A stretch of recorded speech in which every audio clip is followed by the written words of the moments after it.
So hello students, how are you all? Jai Hind to all of you. आज हम discussion करने जा रहे हैं लेक्चर नंबर 19, हमारा मॉडर्न हिस्ट्री, आधुनिक भारत के इतिहास का जो चल रहा है। इसमें हमने अभी तक क्या देखा, अगर मैं आपको ब्रीफली अगले 1-2 मिनट में बता दूं कि हमने मॉडर्न हिस्ट्री में क्या क्या पढ़ लिया। अगर आप बाई चांस पहली बार देख रहे नहीं देख रहे तो आप रिवीजन करें इस बात का।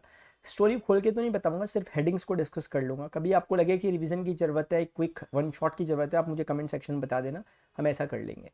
फिलहाल हमने सबसे पहले जो स्टार्ट किया, सबसे पहले हमने देखा कि यूरोपियंस का भारत में कैसे आगमन हुआ, कैसे पुर्तगाली भारत में आए, फिर डचेस आए, कैसे अंग्रेज आए, फिर कैसे डैनिश आए, और इस तरीके से कैसे अंत में फ्रांसीसी भारत आते। फिर उसके बाद हमने देखा कि इसमें जो कुछ शक्तियां उभर के आई थी, उसमें से डचेस और फ्रांसीसियों के साथ अच्छी खासी लड़ाई अंग्रेजों की बीच बीच में हुई थी। पुर्तगाली भी रहे थे कुछ टाइम तक, लेकिन उसके बाद धीरे धीरे उनका प्रभुत्व समाप्त हो गया था। फ्रांसीसियों के साथ 3 कर्नाटक के युद्ध करने के बाद अंग्रेज लगभग लगभग सर्वे सर्वा बनते हुए नजर आ रहे थे। वेदरा के युद्ध में उन्होंने डचेस को हरा दिया। उसके बाद प्लासी का युद्ध 1757 का जो था, और उसके बाद बक्सर का जो युद्ध 1764 में हुआ, और उसके बाद फाइनली 1765 की इलाहाबाद की संधि के बाद बंगाल में द्वैत शासन लग गया। तो कुल मिला के बंगाल का जो राजस्व था कहीं ना कहीं वो अंग्रेजों के अधीन आ गया। फिर हमने पढ़ा कैसे करके मैसूर पर उन्होंने आक्रमण किया। 1767 से शुरू हुआ युद्ध लगभग 1799 में टीपू सुल्तान की मृत्यु के साथ समाप्त होता है, जिसमें 4 आंग्ल मैसूर युद्ध हुए थे, वो हमने डिटेल में पढ़े। उसके बाद हम ऊपर की तरफ गए, मराठाओं के साथ हमने देखा अंग्रेजों की कैसे दुश्मनी की शुरुआत 1775 में राघुआ ने जब, यानी रघुनाथ ने जब अंग्रेजों के साथ अपनी सूरत की संधि 1775 में की, तो उसके साथ ही युद्ध शुरू हो गए। 1782 में सालबाई की संधि हुई, उसके बाद 1802 में बेसिंग की संधि हुई, फिर 1803 में सुरजी अर्जन गांव की संधि सिंधिया के साथ, देवगांव की संधि भोसलों के साथ हुई। 1805 में राजपुरा घाट की संधि हुई थी आपके होलकर्स के साथ। फिर ऐसे करके 1815 से 17 के बीच में, यानी कुल मिला के 16 तक लगभग लगभग, पुणे पर भी अंग्रेजों का अधिकार हो जाता है, पेशवा का पद समाप्त कर दिया जाता है, तो मराठा भी अंग्रेजों के अधीन। अब उसके बाद हमने देखा कैसे उन्होंने सिखों के साथ पारी खेली 1845-46 के करीब करीब, फिर 1848-49 के करीब करीब उन्होंने 2 बार सिखों के साथ युद्ध करे। दूसरा वाला डलहौजी के टाइम पे हुआ था, पहला वाला हॉर्डिंग के टाइम पे हुआ था, और इसमें भी कहीं ना कहीं जो सिख थे उनकी जो संप्रभुता थी वो समाप्त हुई और अंग्रेजों के हाथ में उनका स्वामित्व आ गया। इस प्रकार से हमने देखा कि किस तरह से अंग्रेजों की भारत विजय यहाँ पर हुई, हमारा टॉपिक था, जिसमें हमने देखा कि बंगाल को जीता, उसके बाद मैसूर को जीता, उसके बाद मराठाओं को जीता, उसके बाद सिखों को जीता। अब हमने जो पढ़ना स्टार्ट किया था डियर स्टूडेंट्स, वो था अंग्रेजों की कुछ औपनिवेशिक नीतियां। अंग्रेज भारत को एक उपनिवेश के रूप में विकसित कर रहे थे अपने लिए। उपनिवेश का मतलब ये होता है कि जिसका राजनीतिक और आर्थिक रूप से शोषण किया जा सके, और ऐसा हो रहा था।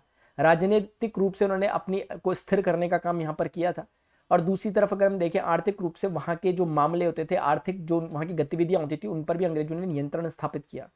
वहाँ के कृषकों पर नियंत्रण स्थापित किया। अब धीरे धीरे हमने देखा कि अंग्रेजों की क्या शिक्षा के प्रति क्या नीति थी। अपने जो लास्ट लेक्चर्स हुए हमने उसमें पढ़ा कि अंग्रेजों ने किस प्रकार की शिक्षा नीतियां चलाई थी। अंग्रेजों ने क्या क्या शिक्षा नीतियां चलाई, सबसे पहले हमने देखा 1781 में कैसे करके कलकत्ता मदरसे की स्थापना वॉरेन हेस्टिंग्स करते हैं। उसके बाद 1784 में इन लोगों के द्वारा एक बंगाल में एशियाटिक सोसाइटी ऑफ बंगाल की स्थापना होती है, विलियम जोन्स और विलिकिंसन्स के प्रयासों के द्वारा। ये लोग यानी कि विलियम जोन्स के द्वारा अभिज्ञान शाकुंतलम, और जयदेव के द्वारा लिखा हुआ गीत गोविंद जो रहता है उसका अंग्रेजी में रूपांतरण किया जाता है। इसी तरीके से विलिकिंसन के द्वारा श्रीमद् भगवद गीता और हितोपदेश का अंग्रेजी रूपांतरण होता है। फिर हमने आगे देखा 1791 के करीब जोनाथन डंकन के द्वारा संस्कृत कॉलेज की स्थापना की जाती है बनारस में। और फिर ऐसे करते करते लगभग 1800 ईस्वी के करीब विलियम वेलेजरी जो है वो फोर्ट विलियम कॉलेज की स्थापना करता है सिविल सर्वेंट्स के लिए, लेकिन उसे रद्द कर दिया जाता है कोर्ट ऑफ डायरेक्टर्स के द्वारा। फिर हमने पढ़ा कि कैसे कर कर आगे जाकर सबसे एक इंपॉर्टेंट एक डिबेट चलती है, जिसे हमने प्राच्यवादी और पाश्चात्यवादियों के बीच की डिबेट कहा था, एंग्लिस्ट और ओरिएंटलिस्ट के बीच की, जिसमें एंग्लिस्ट जीत जाते हैं, यानी कि पाश्चात्यवादी जीत जाते हैं, और ये तय किया जाता है कि भारत को शिक्षा जो दी जाएगी वो अंग्रेजी माध्यम में दी जाएगी। चार्ल्स ग्रांट को आधुनिक भारत में जो शिक्षा की पद्धति है उसका जनक कहा जाता है, ध्यान रखिए चार्ल्स ग्रांट को। फिर हम आगे बढ़े 1854 में हमारे पास वुड्स डिस्पैच आया। क्या क्या पॉइंट बोले थे डिस्कस कर लिया हमने ऑलरेडी, अभी करूंगा, ज्यादा लंबा टाइम हो जाएगा। 1854 के वुड्स डिस्पैच की समीक्षा करने के लिए 1882 ईस्वी में हंटर आयोग, डब्ल्यू हंटर आयोग की स्थापना होती है। फिर उसके बारे में हमने पढ़ा कि उसके बाद कैसे 1882 ईस्वी में आपके पंजाब यूनिवर्सिटी, 1887 में इलाहाबाद यूनिवर्सिटी की स्थापना इसके बाद होती है। 1904 में हमने बहुत इंपॉर्टेंट चीज डिस्कस की थी, वो देखा था विश्वविद्यालय अधिनियम, भारतीय विश्वविद्यालय अधिनियम, लॉर्ड कर्जन के टाइम पे आया। फिर आगे हमने देखा 1917 ईस्वी में जो अपने सैडलर थे, जो कि एक हम जानते हैं पिट्स यूनिवर्सिटी के जो चांसलर थे, उनके अध्यक्षता में, जिसमें 2 भारतीय, एक हमारे पास आशुतोष मुखर्जी और दूसरे जियाउद्दीन अहमद की सदस्यता में एक आयोग बना जिसे सैडलर आयोग कहा, वो हमने देखा 1917 का। उसके बाद आगे चल के 1929 के करीब करीब हमारे पास एक आयोग हार्टोंग कमेटी आती है, और उसके बाद 1944 के करीब करीब सार्जेंट आयोग आता है। ये शिक्षा से संबंधित आयोग थे। अब हम अपनी बात को आगे बढ़ा रहे हैं और आज हम एक बहुत इंपॉर्टेंट टॉपिक देखने जा रहे हैं, और ये है स्टूडेंट्स किसके बारे में, प्रेस के बारे में। मैंने इतनी बातें इसलिए कही ना, क्योंकि जिन लोगों को समझ, जो लोग डायरेक्टली इसमें आ रहे थे उन्हें पता लगे एटलीस्ट कि क्या क्या है, वो लोग छोड़ के चल दिए होंगे अब तक। अब वही लोग टिके होंगे यहाँ पे जो काम के हैं। काम के मेरा कहने का मतलब जिनके लिए टॉपिक अब काम का होगा, क्योंकि काम का तभी होगा जब आपकी क्रोनोलॉजी सेट हो, जो आपकी कनेक्शंस बने।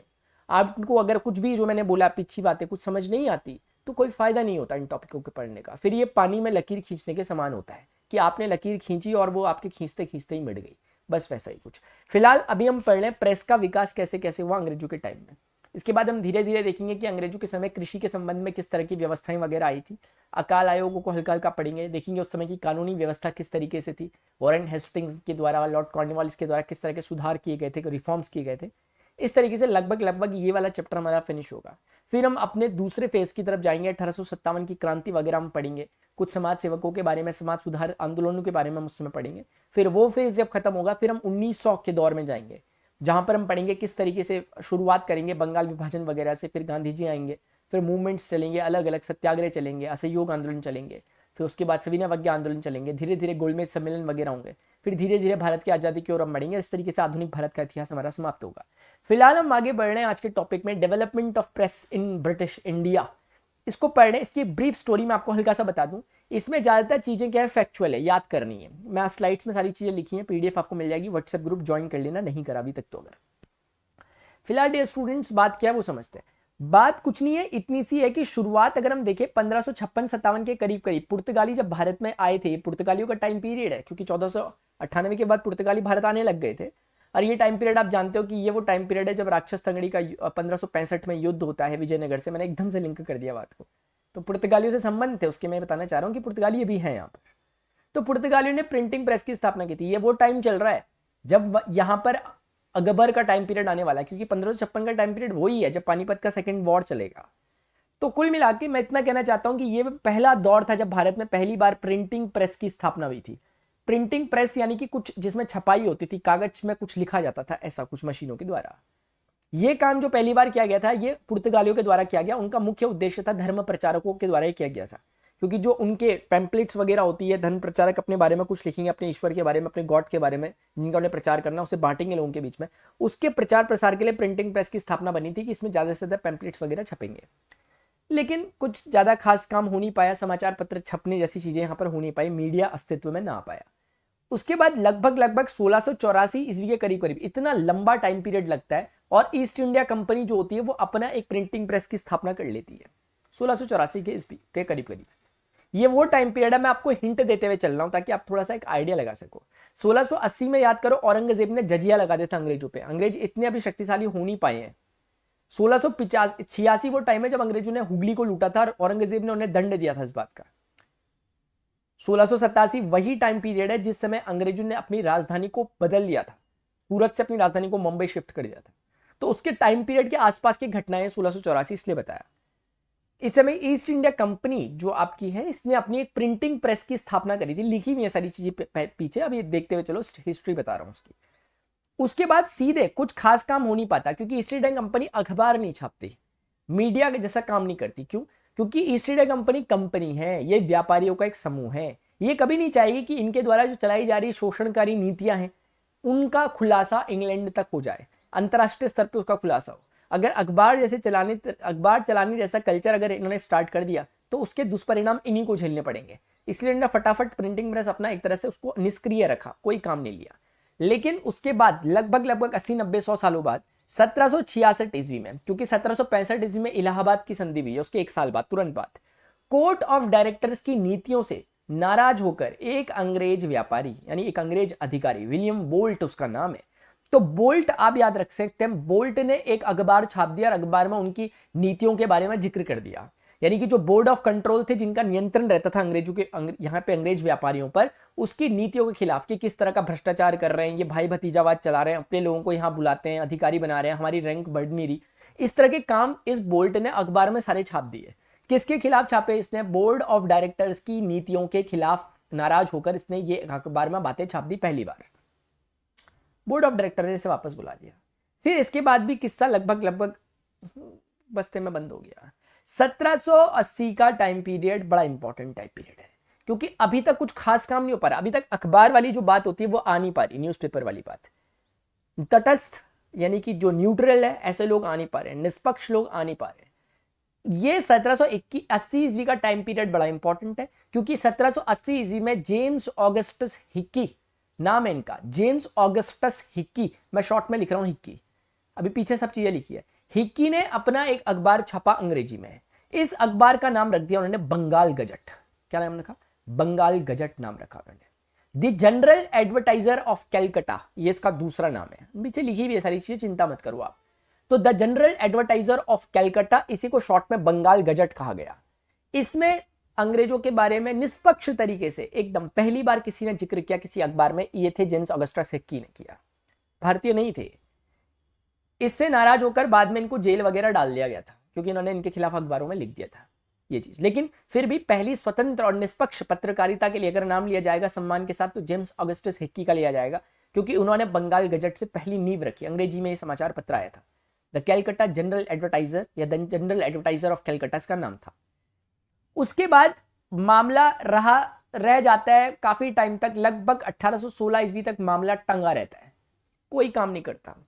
फिर यहां पर आकर धीरे धीरे एक अंग्रेज, अंग्रेज नहीं, भारतीय हैं ये, इनका नाम है गंगाधर भट्टाचार्य। गंगाधर शक्तिमान था ना पहले, आपको नहीं पता होगा शायद। गंगाधर भट्टाचार्य जो थे, इनके द्वारा एक अखबार चलाया जाता है पहली बार, अंग्रेज मतलब किसी भी भारतीय के द्वारा छपाया अखबार, ये पहला अखबार है।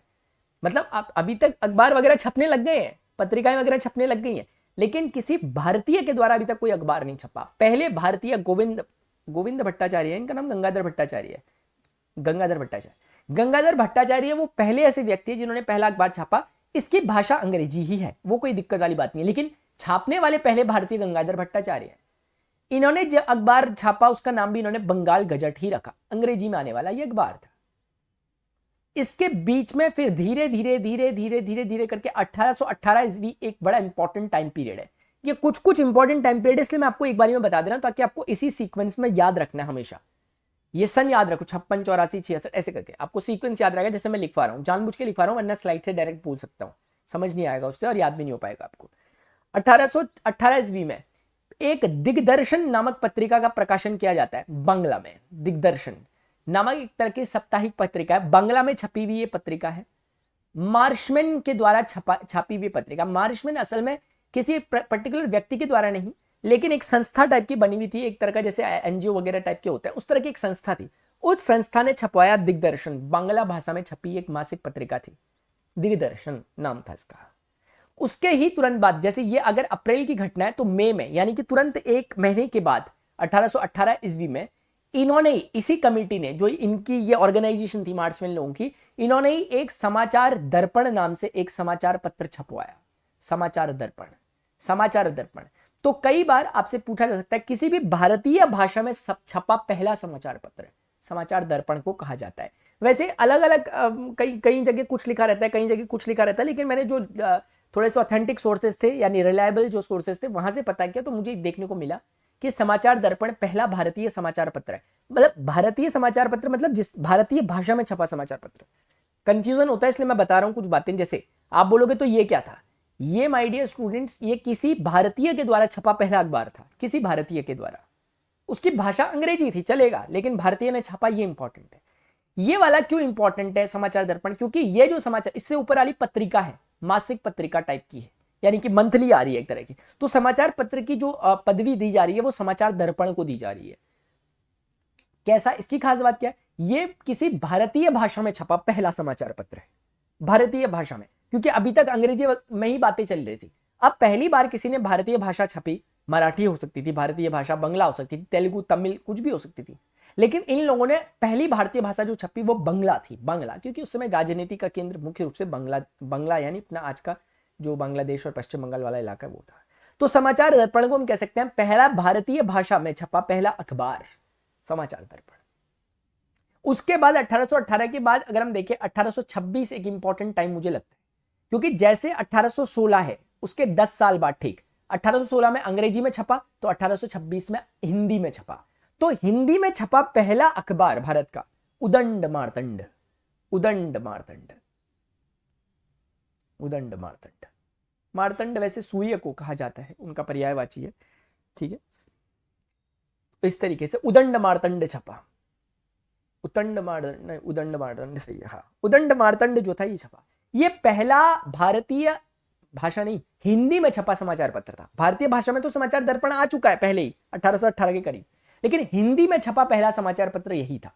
हिंदी में छपा था ये, हिंदी में छपा पहला समाचार पत्र। ये 30 मई को छपा था। आप बोलोगे ऐसे डेट हमें सब याद रखनी है, अरे यार 31 मई को बर्थडे है तो 30 मई तो याद रहेगा ही ना, इतना तो रह ही सकता है यार। रहा, इसलिए भी याद रहा क्योंकि 30 मई को छपने के कारण 30 मई को पत्रकारिता, हिंदी पत्रकारिता दिवस के रूप में मनाए जाने की एक परंपरा बन गई। हिंदी पत्रकारिता, पत्रकारिता शायद आप समझते होंगे, पत्रकारिता नहीं जर्नलिज्म जो होता है, यानी कि जो पत्रकारिता आप समझ रहे हैं ना, ये जो समाचार पत्र वाले जो जर्नलिस्ट होते हैं उनका दिवस, लेकिन हिंदी वालों का। हिंदी पत्रकारिता दिवस के रूप में 30 मई को मनाया जाने लगा क्योंकि उदंड मार्तंड उसी दिन छपा था। लेकिन उदंड मार्तंड सबसे पहली बात दैनिक समाचार पत्र नहीं था, ये एक साप्ताहिक समाचार पत्र था। हर मंगलवार को ये छपता था। इसके बारे में कुछ छोटे छोटे से पॉइंट्स मैं आपके साथ डिस्कस कर रहा हूं। हर मंगलवार को ये पत्र छपता था, लेकिन ये बताते हुए बड़ा दुख है कि ये मई में भले ही छपा लेकिन दिसंबर आने आने तक ये बंद हो गया। कारण ये था क्योंकि ये एक तो हिंदी में छपता था और हिंदी भाषियों की उस समय बड़ी कमी थी। भले ही हम हिंदुस्तान में रह रहे थे लेकिन उस समय अंग्रेजों का बोलबाला था। जो पढ़े लिखे लोग थे, थोड़े बहुत जो भी पढ़े लिखे लोग थे, वो अंग्रेजी ही जानते थे। मालगुडी डेज आपने देखा होगा, सब अंग्रेजी लोग हैं उसमें, उनकी मतलब इंग्लिश बड़ी जबरदस्त रहती है। अखबार आप देखोगे मालगुडी डेज आपने सुना ही नहीं होगा, आप बोलोगे क्या बोल रहे, लेकिन उस जमाने के उसको रिलेट करके एक सीरियल वगैरह आता था, दूरदर्शन में आता था, आज की डेट में यूट्यूब में आपको मिल जाएगा, तो स्वामी का। तो कुल मिला के आर नारायण उनकी कहानियों का पता है उसमें मालगुडी डेज में। तो मैं कहना चाहता हूँ, कुल मिला के छोड़ो बातें अगर आपको नहीं पता, मैं कहना चाहता हूँ कि उस समय जितने भी शिक्षित लोग थे वो अंग्रेजी ही प्रेफर करते थे, अंग्रेजी ही बोलते थे, क्योंकि अंग्रेजी में ही उस समय की जो अच्छी हाई क्लास, ए क्लास, A1 क्लास जो नौकरी होती थी सरकारी, वो इंग्लिश में ही होती थी। तो इंग्लिश ही वहाँ की एक तरह की लैंग्वेज बन चुकी थी, पहली लैंग्वेज भारत की उस समय। तो हिंदी पढ़ना लोग उतना पसंद नहीं करते थे। दूसरी बात ये कि कुछ कुछ लोग इंटीरियर इलाके में रहते थे तो उनको डाक के जरिए भेजना पड़ता था अखबार। अब डाक के जरिए भेजते थे तो उसमें अलग से खर्चा लगता था। तो ये उदंड मार्तंड शुरू करने वाले जो थे, इनका नाम है आपका जुगल किशोर, पंडित जुगल किशोर इन्हें कहते हैं। तो जुगल किशोर थोड़ा एक इंपॉर्टेंट नाम है, आप ध्यान रख सकते हो। इन्होंने बड़ी दरख्वास्त करी सरकार से, इन्होंने बोला यार थोड़ी सी कुछ रियायतें दे दो हमें, थोड़ी सब्सिडी दे दो, थोड़ा सा कुछ ना कुछ कर दो, ग्रांट दे दो हमें, ताकि हम लोग हिंदी में अपना अखबार चला सके। अंग्रेजों ने बोला हमें क्या मतलब आपकी हिंदी से, रहने दो, बंद होता है होने दो, और हो गया बंद लास्ट में। यानी कि कुल मिला के महंगाई वगैरह को झेलते हुए उसके कारण कभी आएगा कि सरकार ने इसको बंद करवाया, सरकार ने नहीं बंद करवाया, ये अपने आप ही बंद हो गया क्योंकि खर्चा चला नहीं पाया अपना। प्रत्येक मंगलवार को उदंड मार्तंड हमारा आता था, ठीक है। अब हम आगे बढ़ते हैं। तो ये कुछ बातें थी। अब हमारा जो मेन काम इसमें पड़ता है वो ये है कि अब हमें ना पढ़ना होगा कि कौन कौन से समाचार पत्र किस किस के द्वारा छपाए गए थे। ये इंपॉर्टेंट होता है, ये इंपॉर्टेंट फैक्ट है। जो काम की बातें थी मैंने आपको बता दी, रिवीजन कर लेते हैं। भारत में प्रिंटिंग प्रेस की स्थापना, ये मैंने आपको बता दिया। विलियम बोल्ट, ये मैंने आपको बता दिया, ये मैंने आपको पॉइंट बता दिया था। जेम्स ऑगस्टिन बता दिया, ये सब कुछ मैंने बता दिया। जो छोड़ा है वो बोलूंगा सिर्फ, ये मैंने बता दिया, ये मैंने बता दिया। राजा राम मोहन राय इंपॉर्टेंट नाम आता है इनका, क्योंकि राजा राम मोहन राय के बारे में हम समाज सुधारकों के बारे में बाद में जब आगे पढ़ेंगे तब हम जिक्र करेंगे कि भारतीय समाज सुधारकों में अगर हम कहें कि आधुनिक भारत का पिता तो राजा राम मोहन राय को कहा जाता है। इनके बारे में हम डिटेल में बाद में पढ़ेंगे। इन्होंने ब्रह्म समाज की स्थापना करी 1828 में। ये एक इंपॉर्टेंट पॉइंट है, नहीं पता आपको कोई दिक्कत नहीं, क्योंकि मैंने पढ़ाया नहीं अभी, मैं ऐसे ही बता रहा हूँ क्योंकि फेमस है उसके लिए, ब्रह्म समाज की स्थापना के लिए, और भी चीजों के लिए फेमस है। सती प्रथा वगैरह उन्मूलन के लिए इन्होंने बड़े महत्वपूर्ण काम किया, मैं जिक्र नहीं करना चाहता। मैं बताना चाहता हूं कि कैसे व्यक्ति है। इनको जब कभी भी हम नाम लेते हैं समाचार पत्रों में, पता नहीं क्यों यार ईचिंग होने लगी, ईचिंग हो रही है, पता नहीं क्यों, ये एक एलर्जी टाइप की लग रही है मुझे अभी कैमरे के सामने, और लाइट बहुत सारी जली हुई ना उसके कारण शायद, ठीक है। तो मैं कहना चाह रहा कि राजा राम मोहन राय जो है वो ना आधुनिक भारत के पिता उन्हें कहा जाता है। उन्होंने बड़े समाज सुधार के काम किए। इनके ही लोग इनके खिलाफ हो गए थे, बहुत खिलाफ। इनकी माताजी भी इनके खिलाफ ही हो गई थी, क्योंकि इन्होंने मतलब उस समय की जो रूढ़िवादिता के खिलाफ आवाज उठाई, तो उसमें लोगों को लगा कि उनकी जो उनकी परंपरा है उनके खिलाफ आवाज उठाई जा रही है, तो लोग इनसे बड़ा चिढ़े उस बात में, राजा राम मोहन राय। तो राजा राम मोहन राय ने पहली बार मतलब एक राष्ट्रीय प्रेस की स्थापना का श्रेय भी इन्हें दिया जाता है। यानी जो इन्होंने प्रेस की स्थापना करी उसमें इनका मुख्य उद्देश्य राष्ट्रीयता को आगे लेकर चलने का था, यानी अंग्रेजों के खिलाफ या राष्ट्रीयता को एक करना, लोगों को संगठित करना, इस तरह का काम पहली बार अगर किसी के द्वारा किया गया राजा राम मोहन राय। बहुत सारे इन्होंने किताबें छापी, बहुत सारे कॉलेजेस वगैरह की स्थापना में इनका योगदान है, हिंदू कॉलेज में या फिर वेदांत कॉलेज में इनका योगदान है अपना। बाद में हम पढ़ेंगे कैसे कैसे।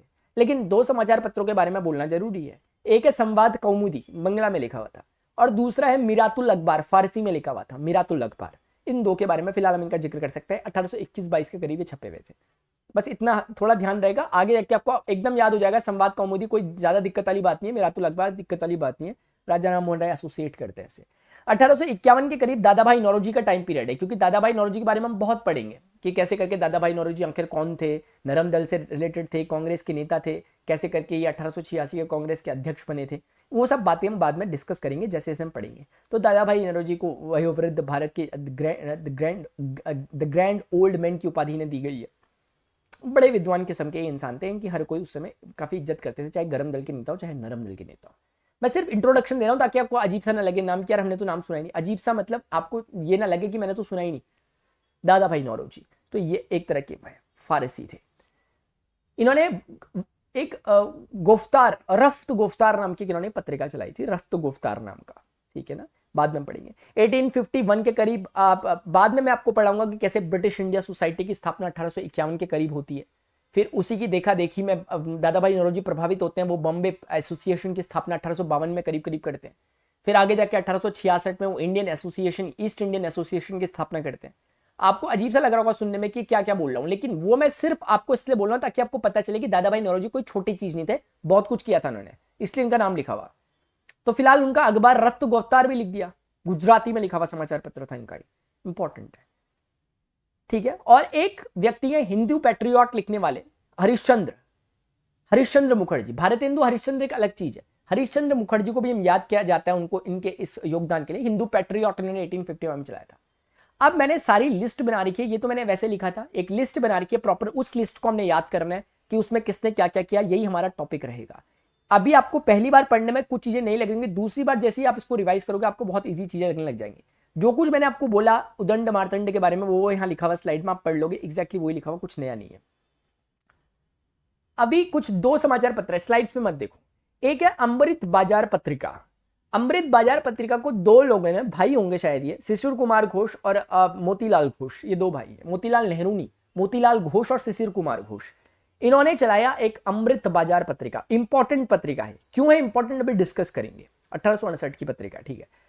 एक इसमें लिखा हुआ है हिंदू, ऐसे बहुत सारे हैं लेकिन हिंदू राघवाचारी के द्वारा चलाया। अभी मैं आपको याद करा दूंगा कैसे चलाया ये। उसके बाद और कुछ काम की बात है, वर्नाक्यूलर प्रेस एक्ट अभी डिस्कस करता हूं। ईश्वर चंद्र विद्यासागर के द्वारा चलाया हुआ सोम प्रकाश बड़ा इंपॉर्टेंट। जैसे राजा राम मोहन राय एक समाज सुधारक थे, वैसे ही ईश्वर चंद्र विद्यासागर भी एक समाज सुधारक थे। राजा राम मोहन राय के ब्रह्म समाज को ही से जुड़े हुए व्यक्ति भी ये थे, ईश्वर चंद्र विद्यासागर। इनका जो जिक्र किया जाता है बंगला में, इनको बड़े सम्मान की नजर से देखा जाता है। ईश्वर चंद्र विद्यासागर की विद्यासागर उपाधि है, ईश्वर चंद्र विद्यासागर इनकी उपाधि है, यानी विद्या के सागर थे, ऐसी उपाधि इनको बंगाल के लोगों ने दी थी। बंगाल में आज भी एक वर्णमाला पढ़ने के लिए बचपन में जैसे हम बारखड़ी वगैरह हिंदी में पढ़ते हैं, अल्फाबेट्स ABCD हिंदी में इंग्लिश में पढ़ते हैं, वैसे ही बंगला की जो बेसिक होती होगी, जो बंगला की वर्णमाला होती होगी, उसको पढ़ने जो लिखी हुई है आज भी जिसको लोग पढ़ते हैं, ईश्वर चंद्र विद्यासागर के द्वारा ही इजाद की गई है। इनको प्रमुख रूप से जाना जाता है इनके समाज सुधार के कारण, इनकी करुणा के कारण। ईश्वर चंद्र विद्यासागर ने विधवा पुनर्विवाह अधिनियम 1855 पारित करवाने में बहुत महत्वपूर्ण भूमिका निभाई थी, इसीलिए हम इनको याद रखते हैं ईश्वर चंद्र विद्यासागर को। इनके बारे में भी हम डिटेल में बाद में पढ़ेंगे। लेकिन इन्होंने एक पत्रिका चलाई, सोम प्रकाश अखबार इन्होंने चलाया था। ये कुछ इंपॉर्टेंट बात है इनके बारे में, ठीक है। आपको लग रहा होगा कि ऐसे तो कितने चलेंगे, मैंने लिस्ट बना रखी, चिंता मत करो। मैं जानबूझ के सिर्फ नाम बोल रहा हूं आपके सामने ताकि आप थोड़ा यूज्ड टू हो जाओ, थोड़ा हैबिचुअल हो जाओ, इसीलिए बोल रहा हूं और कुछ नहीं। अभी सब आगे लिखे मैं, चिंता मत करो आप। ईश्वर चंद्र विद्या, ईश्वर मतलब भगवान होते हैं। सोम सोम सोम आप जानते हो ना, सोम चंद्र देव को कहते हैं, तो चंद्र देव यानी भगवान ही है वो भी। तो सोम प्रकाश यानी कि एक तरह से सोम प्रकाश यानी ईश्वर का प्रकाश कहां से आएगा, ईश्वरी से आएगा। तो ईश्वर चंद्र से आपको याद रह जाएगा हल्का सा। अभी बताता हूं मैं आपको ट्रिक कैसे याद करना है सबको, अभी जितनी मैंने आपको बताया सबकी ट्रिक बताऊंगा। बस छोटी सी एक बात हो सके तो सुन लो, वर्नाक्यूलर प्रेस एक्ट, मैंने सारे प्रतिबंध जो अंग्रेजों ने लगाए थे प्रेस पे, क्योंकि क्या हुआ कि धीरे धीरे अंग्रेजों को समझ में आने लग गया कि यार ये लोग तो एक मौन क्रांति की ओर बढ़ रहे हैं, मौन क्रांति मतलब अखबारों में बातें छाप दे रहे हैं, जो कुछ कहना चाह रहे हैं घर घर में अखबार पहुंच रहा है, हर कोई क्रांति की ज्वाला उठ रही है, 1857 की क्रांति शुरू हो गई। तो कहीं ना कहीं उन अखबारों की, इन प्रेस की बड़ी भूमिका थी। मेंस में क्वेश्चन आ सकता है आपके स्टेट पीएससी या यूपीएससी में, आते हैं कि प्रेस की तत्कालीन समय में क्या भूमिका थी ब्रिटिश भारत में, उन्होंने राष्ट्रवादियों को संगठित करने में अपनी क्या अहम भूमिका निभाई। उस समय के कुछ ऐसे क्रांतिकारी समाचार पत्रों के नाम दीजिए। उस समय अंग्रेजों के द्वारा किस तरह के दमनकारी नीतियां इन प्रिंटिंग प्रेसेस के खिलाफ चलाई गई राष्ट्रवादियों को का दमन करने के लिए। तो वर्नाक्यूलर प्रेस एक्ट उनमें से एक है, बहुत सारी चलाई गई। वर्नाक्यूलर प्रेस एक्ट 1878 उनमें से एक बड़ा जबरदस्त अंग्रेजों की तरफ से चलाया हुआ प्रेस एक्ट था। वर्नाक्यूलर का मतलब होता है देसी, मतलब ऐसे समझो कि जो देशी भाषाएं थी, चाहे वो बंगला हो, मराठी हो, तेलुगु हो, तमिल हो, कन्नड़ हो, या कोई भी हो, पंजाबी हो, कोई भी भारतीय भाषा यानी देशी भाषा, वर्नाक्यूलर का मतलब वही है। उस पर लगाया गया ये एक्ट 1878 में था, लॉर्ड लिटन के द्वारा लगाया गया था। जब रेफरेंस आएगा मैं बताऊंगा। लॉर्ड लिटन उस समय भारत के गवर्नर जनरल, या आप वॉइसरॉय भी कह सकते हो, क्योंकि 1858 के एक्ट के बाद भारत के गवर्नर जनरल को वॉइसरॉय की अतिरिक्त उपाधि मिल चुकी है। तो लॉर्ड लिटन, जिसका कार्यकाल या जिनका कार्यकाल 1876 से लेकर 1880 के बीच में था, इनके कार्यकाल के दौरान लॉर्ड लिटन के कार्यकाल के दौरान वर्नाक्यूलर प्रेस एक्ट लागू किया गया। लिटन ने लागू किया 1878 में। क्यों लागू किया? उनको डर था कि कहीं ये देसी भाषाओं में जो ये समाचार पत्र छपते हैं, हमारे तो समझ आता नहीं एक बारी में पढ़ने में क्या लिखा हुआ, लेकिन ये लिख पता नहीं क्या क्या देते हैं और फिर क्रांति हो जाती है। तो लॉर्ड लिटन को वैसे दमनकारी टाइप का माना जाता था, क्योंकि सख्त किस्म का इंसान था लॉर्ड लिटन। तो लॉर्ड लिटन ने वर्नाक्यूलर प्रेस एक्ट चला दिया कि जो भी समाचार पत्र कुछ ऐसी चीजें लिखेंगे, थोड़ी सी देश विरोधी चीजें, देश मतलब उनके रिस्पेक्ट में भारत देश के खिलाफ यानी ब्रिटिश सरकार के खिलाफ, उनके जो मुद्रण जो कार्यालय होगा उसको जब्त कर लिया जाएगा। सिक्योरिटी मनी उन्हें पहले देनी पड़ेगी। अगर ऐसा कुछ करते हैं उनके सारे एसेट्स जो होंगे वो जमा कर देंगे हम, फिर उनको वापस नहीं देंगे, उनके लाइसेंस वगैरह सब रद्द कर देंगे। ऐसी नीति चली थी। इसका जो प्रमुख कारण था वो ये अमृत बाजार पत्रिका थी, क्योंकि अमृत बाजार पत्रिका के लेखों से बड़ा तंग आ चुका था लिटन। उसने ये एक्ट को लाने का प्रमुख उद्देश्य अमृत बाजार पत्रिका को खत्म करना था। लेकिन अमृत बाजार पत्रिका ने रातों रात अपनी लैंग्वेज चेंज कर दी, देसी भाषा से रातों रात अंग्रेजी में कन्वर्ट हो गई। 1868 से चल रही थी ना ये, 78 में 10 साल बाद देखा उसने आके लिटन ने कि ये बहुत चल जाएगा, उसने बंद करने की कोशिश की। लेकिन जैसे ही उसने एक्ट पारित किया आज रात में, उसी रातों रात इन्होंने अपनी लैंग्वेज बदल दी। अगले दिन देखा अमृत बाजार पत्रिका अंग्रेजी में आ रही। ले भाई, अब कहां से लागू होगा एक्ट, समझ गए आप, इस तरीके से। लेकिन कुछ लोग नप गए, सोम प्रकाश नप गए इसमें। सोम प्रकाश जो अखबार था ये लपेटे में आ गया, क्योंकि ये बांग्ला भाषा में चलने वाला अखबार था। तो ये वर्नाक्यूलर प्रेस एक्ट में पहली बार जो भेंट चढ़ा सोम प्रकाश था, ईश्वर चंद्र विद्यासागर के द्वारा बनाया हुआ। 1859 ईस्वी में इन्होंने बनाया था। और भी थे इनके अलावा भी, सोम प्रकाश के अलावा भी और भी है, लेकिन सोम प्रकाश उनमें से एक है, पहला है। लेकिन लाया किसके लिए गया था? अमृत बाजार पत्रिका के लिए। लपेटे में कौन आ गया? सोम प्रकाश आ गया। अब एक लास्ट चीज मैं आपको बोल देना चाहता हूं। लोकमान्य बाल गंगाधर तिलक का नाम आपने सुना होगा, बाल गंगाधर तिलक, ठीक है, कि स्वराज मेरा जन्म सिद्ध अधिकार है और मैं इसे लेकर रहूंगा। तो लोकमान्य बाल गंगाधर तिलक जो थे, मराठी के बड़े मतलब जबरदस्त थे। आप आज गणेश पूजा में करते हैं कि गणेश विसर्जन वाली पद्धति, या शिवाजी उत्सव महाराष्ट्र में मनाया जाता है, तो उसका पूरा पूरा श्रेय हम लोकमान्य बाल गंगाधर तिलक को ही देते हैं। आपने लाल बाल पाल पढ़े होंगे, लाला लाजपत राय। बाल गंगाधर तिलक में बाल वही है और पाल में विपिन चंद्र पाल है, बाद में हम पढ़ेंगे। लेकिन ये मैं कहना चाह रहा हूं, ये है बाल गंगाधर तिलक। बहुत क्रांतिकारी, बहुत जबरदस्त, बहुत मतलब आप कुछ मत करो, एक काम करो, नेशनल ने या किसी ने इन पर डॉक्यूमेंट इस तरह की वो बनाई है, मतलब जिसमें इस तरह की छोटी छोटी भारत एक खोज, आप देखोगे इस तरह की डॉक्यूमेंट्रीज वगैरह चलाई गई थी नेशनल के द्वारा, मतलब नेशनल चैनल जो चलता है उसके द्वारा, है ना, डीडी के द्वारा। तो उसमें आप देखोगे एक मतलब इनका जो एक्टिंग करी है किसी व्यक्ति ने, मतलब जीवंत बना रखा है बाल गंगाधर तिलक को। इनके बारे में बुक्स वगैरह आप इनकी पढ़ोगे, इनके कोट्स पढ़ोगे, तो आपको लगेगा कि यार ऐसे ही थे वो, थोड़े से सख्त किस्म के इंसान, थोड़े से मतलब वाणी में एकदम कठोरता और मतलब तेजस्विता वाले व्यक्ति थे। ये थे बाल गंगाधर तिलक। गरम दल के थे ये, बाद में आपको पता चलेगा कैसे गरम दल के थे ये। इनके खिलाफ एक बार एक व्यक्ति है वैलेंटाइन शिरोल, उसने कह दिया था कि यार ये ना भारतीय अशांति के जनक है, अशांति इन्हीं के चक्कर में भारत में, इतने खतरनाक किस्म के ये इंसान। ये उस पर केस करने चले गए थे इंग्लैंड, बाद में लंदन में। खैर बाद में हम पढ़ेंगे बाल गंगाधर तिलक के बारे में। होम रूल लीग की स्थापना में जब एनी बेसेंट के साथ इन्होंने होम रूल लीग की वो काम किया, वो हम बाद में देखेंगे। लेकिन इन्होंने 2 समाचार पत्र तो चलाए थे, ये इंपॉर्टेंट है। एक चलाया इन्होंने मराठा और दूसरा इन्होंने चलाया था केसरी। बस छोटी सी बात ये ध्यान रखनी है, एक इनमें से इंग्लिश में है, एक मराठी में। तो मराठा जो है वो मराठी में नहीं है, तो ऑटोमेटिकली केसरी मराठी लैंग्वेज में है, तो फिर ये वाला इंग्लिश लैंग्वेज में होता होगा, मराठा वाला है ऐसा। इसमें इनकी मदद करी जो इंग्लिश में छपा अखबार है, केलकर ने इनकी मदद करी। इनके दो साथी थे, केलकर और एक आगरकर। आगरकर शिष्य कहा जाता है इनके, उनको आगरकर ने इनकी मदद करी। तो आगरकर और केलकर ने इनकी शुरुआत में मदद भी की थी, अखबारों को वगैरह को चलाने में इनकी सहायता वगैरह की थी, ये दो। अब थोड़ा सा आगे बढ़ते हैं, हम देखते हैं फटाफट से इनको याद करा देता हूँ, फिर छुट्टी। ठीक है, फिर छुट्टी। अब याद देखो कैसे करना है, मेरी बात सुनते हुए चलना। इधर देखो, आपको कैसे याद कराऊं आखिर, एक मुझे ना कुछ एक पेज लेना पड़ेगा, मिल जाएगा क्या? अरे यार, इसमें ना एक पेज मिल जाता तो अच्छा रहता है। ठीक है, मिल गया। देखिए मेरी बात सुनना, इसमें क्या है कि आपने अपने पास ना कुछ अखबार हैं, जैसे मैं आपको उनके नाम पहले बता देता हूँ थोड़ा ट्रिक से, ताकि आप लोग धीरे धीरे याद कर सको जैसे जैसे करना है। इधर देखिएगा, इधर देखना प्लीज। टीसीएस याद रख लो पहले, टीसीएस। आपने टाइम्स ऑफ इंडिया का नाम सुना होगा कि टाइम्स ऑफ इंडिया आज भी चलता है, टाइम्स ऑफ इंडिया एक ही अखबार है।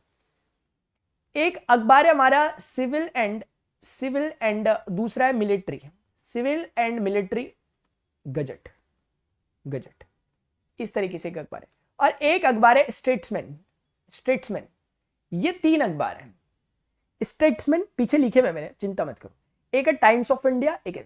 इन तीनों को चलाने का श्रेय जाता है रॉबर्ट नाइट को। नाइट को रातों रात चलाया इसने, नहीं चलाए नहीं रातों रात, लेकिन आप याद रखने के लिए याद रखो रॉबर्ट नाइट। नाइट तो असल में ये KNIGST वाला नाइट होता था, जिसको आज हम अपने चेस में घोड़ा बोलते हैं ना, इनके वहां उपाधि होती थी नाइट।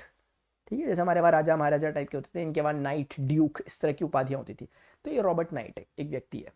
इन्होंने चलाए थे ये तीन अखबार, टाइम्स ऑफ इंडिया, सी फॉर आपका सिविल एंड मिलिट्री गजट, यानी सिविल मतलब कि जो लोग मिलिट्री टाइप के नहीं है, सिविल मतलब आम जनता, मिलिट्री मतलब मिलिट्री वाले, उनसे रिलेटेड गजट, ऐसे याद रखो। और उसके बाद एक स्टेट्समैन, स्टेट्स का मैन, ऐसे करके याद रखोगे, तीन याद है। मैं नाम याद कराने के लिए बता रहा हूं, लिस्ट पूरी बना रखी है पीछे, कुछ कुछ समाचार पत्रों के नाम बता रहा हूं। सोम प्रकाश किसके द्वारा छपा, मैंने आपको बता दिया, सोम प्रकाश, सोम प्रकाश ईश्वर का प्रकाश है एक तरह से, तो ईश्वर चंद्र विद्यासागर के द्वारा छपाया हुआ है, ईश्वर चंद्र। सन याद रखने की आपको जरूरत नहीं है, लेकिन मुझे याद है ये कि 1859 के करीब चला है, क्योंकि 1855-56 के करीब ईश्वर चंद्र विद्यासागर के प्रयासों से ही विधवा विवाह पुनर्विवाह अधिनियम आया था। तो इसीलिए हल्का हल्का याद है कि उस टाइम पीरियड का है, लगभग टाइम पीरियड हल्का हल्का पता हो। इतना भी अगर आपको पता हो कि 1850 के दशक का है, तो ये भी बड़ी बात है, और वो पता लग जाएगा, क्योंकि ईश्वर चंद्र विद्यासागर उसी टाइम से रिलेट करते हैं, क्योंकि मैंने बताया आपको कि उस समय विधवा पुनर्विवाह अधिनियम उसी समय का है, ऐसे याद रहेगा। उसके बाद कुछ और समाचार पत्रों के नाम याद रखते हैं। देखो, एक का नाम है हिंदू। हिंदू आपको ऐसे याद रह सकता है कि हिंदुओं के जो प्रमुख देवताओं के रूप में हिंदू जो उपासना करते हैं, भगवान राम की करते हैं, तो भगवान राम से आपको राघवाचारी याद रहेगा, राघवाचारी याद रहेगा। तो हिंदू से आपको राघवाचारी हो सकेगा, तो याद रहेगा कि हिंदू। उसके बाद मैंने एक बताया आपको, अमृत बाजार पत्रिका, अमृत बाजार पत्रिका, ये दो, ये आपको हो सके तो प्लीज ध्यान रखना। सॉरी, अमृत बाजार पत्रिका दो के द्वारा शिशिर कुमार घोष और दूसरे कौन है, मोतीलाल घोष, मोतीलाल नेहरू नहीं है, मोतीलाल घोष, घोष बंधुओं के द्वारा चलाया गया अमृत बाजार पत्रिका। आप मेरी बात समझ तो नहीं रहे यार? ठीक है, समझ रहे हो आप मेरी बात? तो कुल मिलाकर के ये वही समाचार पत्र इंपॉर्टेंट इसलिए हो जाता है, 1868 के करीब छपा। कोई बोल नहीं रहा आपको, मुझे इसलिए याद है क्योंकि 1878 में वर्नाक्यूलर आया था, उससे 10 साल पहले ही छप गए थे। इसकी खास बात यह कि वर्नाक्यूलर प्रेस एक्ट इसी को बंद करवाने के उद्देश्य से आया था, लेकिन ये रातों रात अपने ऐसे अखबार, क्वेश्चन में आ सकता है कभी आपके कि कौन सा अखबार था जिसने वर्नाक्यूलर प्रेस एक्ट से बचने के लिए रातों रात अपनी भाषा को चेंज करके अंग्रेजी में कन्वर्ट कर दिया। वो था अमृत बाजार पत्रिका। कौन थे इसके राइटर आपके सामने? उसके अलावा सोम प्रकाश, असर लेकिन सोम प्रकाश पे पड़ा इसका, वो बंद हो गया। ठीक है, और कुछ समाचार पत्रों के नाम आपको याद कराता हूं। देख देख के कर लेते हैं, और ठीक है, इधर आओ, इधर दिखा के कर लेता हूं आपको याद। सॉरी यार, सॉरी। हम एक्चुअली ना वो टाइम्स ऑफ इंडिया समझ में आ गया, स्टेट्समैन समझ में आ गया। पायोनियर, पायोनियर का वैसे मतलब होता है ना, जो वो होते हैं, मतलब मार्गदर्शक कहते हैं इसको हिंदी में। वैसे पायनियर का मतलब जैसे हम कहते हैं कि जैसे कोई कहेगा कि यार साइंस की दुनिया में आइंस्टाइन और न्यूटन जो है वो पायनियर है। पायनियर मतलब एक मार्गदर्शक है, क्योंकि उन्होंने इसकी शुरुआत करी, या फिर उनसे इसकी कड़ियाँ शुरू होती हैं, ऐसा टाइप से। जैसे महात्मा गांधी को एक पायनियर कहा जा सकता है इंडियन हिस्ट्री का, इंडियन मॉडर्न हिस्ट्री का, इस तरह से मार्गदर्शक टाइप का। तो पायनियर एक अखबार छपा था, इसको जॉर्ज एलन के द्वारा छपा गया था। एलन, अब आप अपने अपने स्टाइल से याद रख सकते हो। एलन कैसे याद रखोगे? एलन एलियन से याद रख सकते हो कि यार कोई कोई कहता है कि हमारे जो पूर्वज है ना वो एलियन थे, मतलब दूसरी दुनिया से लोग आए, उन्होंने यहाँ पृथ्वी की स्थापना वगैरह करी। एक बार डॉक्यूमेंट्री आई थी ऐसी, फिर उनके ही हम वंशज हैं, इस तरह से वो एलियन बोल देते हैं, हमारे पूर्वज मतलब एलियन है कहीं के, उनके द्वारा हम लोग हम वो है, ऐसा करके। तो एलन पायनियर हो सके याद रहेगा, ये बता दिया मैंने आपको। अमृत बाजार पत्रिका याद हो गया, सोम प्रकाश याद हो गया, हिंदी याद हो गया, केसरी मराठा बाल गंगाधर तिलक याद है। बस याद रखो केसरी कौन सी लैंग्वेज में? मराठी में। मराठा मराठी में नहीं है, मराठा अंग्रेजी में। नेटिव ओपिनियन याद रखना, बहुत इंपॉर्टेंट है। नेटिव ओपिनियन जब आप बोलते हो तो ओपिनियन का ओ जो है ना, ये कैसा है? सर्कुलर, गोलाकार है, मंडल के आकार का है। मंडल मतलब मंडल, इसलिए मांडलिक इसके वो है। बी एन मांडलिक, नाम क्या इनका? मांडलिक। सॉरी यार, मांडलिक। आप मेरी बात समझ पा रहे हैं? मांडलिक का मतलब क्या है? खांसते जब है ना, हाथ लगा के खांसना चाहिए। जब आस पड़ोस में लोग होते हैं, अभी कोई नहीं है लोग, ठीक है? हाँ, वैसे हाथ लगा के भी नहीं, मैं तो कहता हूँ ऐसे, मैं तो ऐसे खांसता हूँ अक्सर, हाथ लगा के भी नहीं खांसना चाहिए। मांडलिक, आप मेरी बात समझ पा रहे हैं? Mandlik, B N Mandlik. B N Mandlik opinion, जो ये नेटिव ओपिनियन का ओ लिखा हुआ, उससे आपको करेक्ट हो जाएगा कि ओपिनियन से मांडलिक, ऐसे याद रहेंगे आपको चीजें हल्की हल्की। बंबई दर्पण, दर्पण, दर्पण मतलब शीशा होता है। शीशे में एक बच्चा देख रहा, बाल बना रहा अपने, आप बच्चा देख रहे आप समझो, या बाल बना रहे आप शीशे में देख के, तो शीशे में देख के बाल बना रहे, बाल आपको याद रहेगा, पीछे शास्त्री लगा देना। ऑल्दो बाल में एक ये भी है बाल, लेकिन अभी हम देखेंगे इनको, तो हल्का हल्का याद रहेगा बंबई दर्पण। जब आपको चीजें याद नहीं होती ना, तब ये चीजें काम करती है, थोड़ा थोड़ा हिंट मिल जाए बस। बंबई दर्पण एक समाचार पत्र। कॉमनवेल, कॉमनवेल एनी बेसेंट के द्वारा छपाया हुआ अखबार है, कॉमनवेल। और एक और इनके द्वारा अखबार छपा हुआ है कॉमनवेल, तो एक मुझे आ गया याद, एक आप मुझे बता देना अगर आपको याद आ रहा होगा, तो मुझे अभी एकदम मुंह पे नहीं आ रहा, लेकिन कॉमनवेल है और एक और इनके द्वारा, ठीक है? किसके द्वारा? एनी बेसेंट के द्वारा। एनी बेसेंट वही है जो थियोसॉफिकल सोसाइटी से रिलेटेड है, बाद में हम पढ़ेंगे समाज सुधारकों में। एनी बेसेंट कौन थी? आयरलैंड की एक महिला थी, बाद में इन्होंने होम रूल लीग में भी अपना सहयोग दिया था, हिंदू कॉलेज वगैरह खोलने में भी इनका बड़ा योगदान था, ठीक है? उसके बाद कवि वचन सुधा, ये भारतेंदु हरिश्चंद्र है, ये आप याद रखना। हरिश्चंद्र मैगजीन, ये भी उनसे समझ। हिंदुस्तान स्टैंडर्ड्स, मेरे एक टीचर थे बचपन में, मैथ्स पढ़ाते थे, सच्चिदानंद था उनका नाम, सत चित आनंद। वो कुछ समझ नहीं आता तो बच्चों को खड़ा कर देते, स्टैंड हो जाओ भाई, वहां पे जाके स्टैंड अप हो जाओ। तो स्टैंड से मैंने याद रख लिया, मैंने कहा यार अब तो ये भूलूंगा नहीं, तो सच्चिदानंद सिन्हा मुझे ऐसे करके याद है, हिंदुस्तान स्टैंडर्ड से। अब आपके टीचर होंगे नहीं होंगे मुझे नहीं पता यार, मैंने अपना देख लिया। हिंदी प्रदीप, दीप जो होता है ना, दीप, दीप किसके लिए जलाते हो आप? ईश्वर के लिए जलाते हो। हिंदू माइथोलॉजी में हमारे ईश्वर, हिंदू मान्यताओं के अनुसार ईश्वर कौन से? कृष्ण भगवान को ईश्वर का अवतार माना जाता है, भगवान विष्णु का। तो उनके सामने आप दीप जलाओगे तो बाल कृष्ण, उनके बाल रूप के सामने जला दोगे। ये हिंट है, बस आपको याद रहेंगे चीजें, आपको हिंट दे रहा हूं मैं ताकि आप ऐसे याद रख लेना, बाद में आपको काम आएंगे। इंडियन रिव्यू, रिव्यू, हमें रिव्यू करना है किसी चीज का यार, रिव्यू करना है कैसे? देखो मैं देख नहीं रहा हूं वहां पे क्या, मैं अपनी भी प्रैक्टिस कर ले रहा हूं आपके साथ कि लगे एक नेचुरलपन आए। मैंने देखा नहीं क्या, लेकिन मुझे याद आ गया, नटेशन है इसका आंसर। क्योंकि हिंदू इंडियन रिव्यू, रिव्यू कौन करता है? नो, कोई नरेट करता है। आपने कोई कहानी नरेट करी, नरेटर मतलब नरेटर बोलते हैं ना कहानी वगैरह लिखने वाले को, आपने कोई कहानी नरेट करी तो आप उसको, नटेशन मैंने नरेट से याद रख रखा। आपको याद नहीं हो रहा तो मैं दूसरे तरीके से याद कराता हूं आपको। आपने कोई चीज लिखी, कोई बुक लिखी, आपने बुक लिख के सीधे पब्लिश कर देते हो कि एक बार रिव्यू करते हो, उसे रिव्यू करना पड़ेगा आपको। वीडियो बना के ऐसे थोड़े ना कि वीडियो बनता है और सीधे हो जाता है, एक बार रिव्यू होता है वीडियो कि कहीं कुछ है तो नहीं। वैसे ऐसा वाला रिव्यू नहीं होता, वो तो पता चल जाता है। मैं अपनी वीडियो की बात कर रहा, मैं तो ऐसा वाला रिव्यू नहीं करता, मैं तो ये देखता हूँ कि वीडियो ऑडियो क्वालिटी सही है कि नहीं है, बाकी तो सब कुछ सही पढ़ाया ही होगा यार, ठीक, काफी ढंग से पढ़ा रहे हैं ना इसलिए। लेकिन रिव्यू जब हम करते हैं तो उसका एक टेंशन रहता है कि यार अभी तो वीडियो को रिव्यू भी करना है, उसमें कुछ कट फिट होगी, एडिट वेडिट होगी, टेंशन रहता है उसका। तो नटेशन का टेंशन आपको समझ में आ गया, ये नटेशन का टेंशन आपको समझ में आ गया।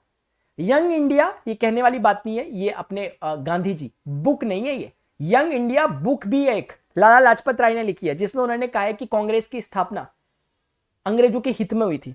सेफ्टी वॉल्व का सिद्धांत उन्होंने यंग इंडियन अपनी बुक जो लिखी है लाला लाजपत राय ने उसमें दिया है, लेकिन ये बुक नहीं है, ये अखबार है। तो यंग इंडिया गांधी जी, नवजीवन गांधी जी, हरिजन गांधी जी। हरिजन ये वो है जब 1932 में गांधी जी जब जेल के बाहर है तो गांधी जी ने सक्रिय राजनीति से इस्तीफा दे दिया, बोला अब मैं नहीं कर रहा राजनीति, अब मैं तथाकथित जिनको कहा जाता था उस समय अस्पृश्यता के आधार पर गांधी जी ने हरिजन नाम दिया, जो उस समय रूढ़िवादिता का शिकार हो चुके थे लोग। उन्हें मुख्य धारा में छोड़ने के लिए गांधी जी ने उनके साथ बड़े काम किए, बहुत पैदल यात्राएं वगैरह की, हरिजन सेवक संघ की स्थापना करी, बहुत सारे काम किए। उसी समय गांधी जी ने एक हरिजन पत्र निकाला, इसीलिए आपको दिख रहा होगा 1933, क्योंकि उसी के आसपास की घटना, पूना पैक्ट 1932 में जो हुआ था, उससे प्रभावित होकर बाद में 1933 के करीब गांधी जी ने काम किया। बंगाली बड़ा इंपॉर्टेंट समाचार पत्र, बंगाल में आप देखोगे एक बड़े इंपॉर्टेंट व्यक्ति होंगे सुरेंद्र नाथ बनर्जी, बहुत इंपॉर्टेंट व्यक्ति होंगे।